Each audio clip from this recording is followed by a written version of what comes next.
सुनिए एक संत और सेठ जी की कहानी, जिसमें संत ने भगवान को जहर वाला भोजन भोग लगा दिया।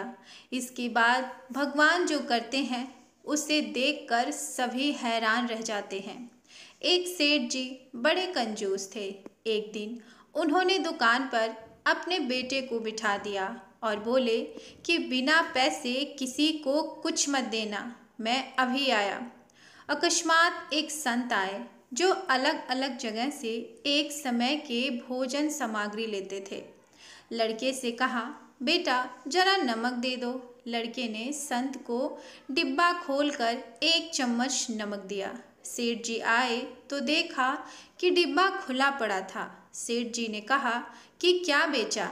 बेटा बोला, एक संत जो तालाब पर रहते हैं उनको एक चम्मच नमक दिया था।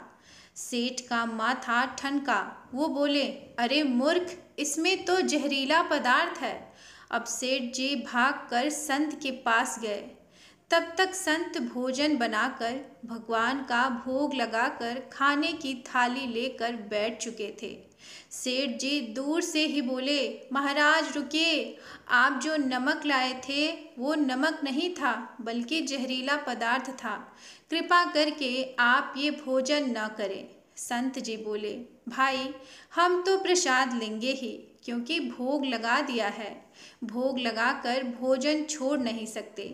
अगर भोग नहीं लगता तो भोजन बेशक छोड़ देते। ये कहकर संत ने भोजन को प्रसाद समझकर खाना शुरू कर दिया। सेठ जी के होश उड़ गए।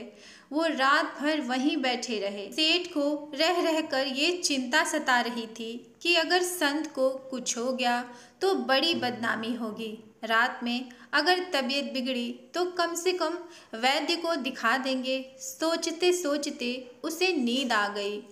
सुबह रोज की तरह संत जल्दी उठ गए और नदी में स्नान करने लगे। सेठ जी ने कहा, महाराज तबीयत तो ठीक है ना? संत बोले, भगवान की कृपा है। इसके बाद वे पूजा के लिए मंदिर चले गए। जैसे ही संत ने मंदिर का द्वार खोला तो देखा कि भगवान के श्री विग्रह के दो भाग हो गए हैं और शरीर काला पड़ गया है। ये देखते ही सेठ को सब समझ में आ गया कि भक्त के अटल विश्वास को देखकर भगवान ने भोजन का जहर भोग के रूप में स्वयं ग्रहण कर लिया और भक्त को प्रसाद ग्रहण कराया।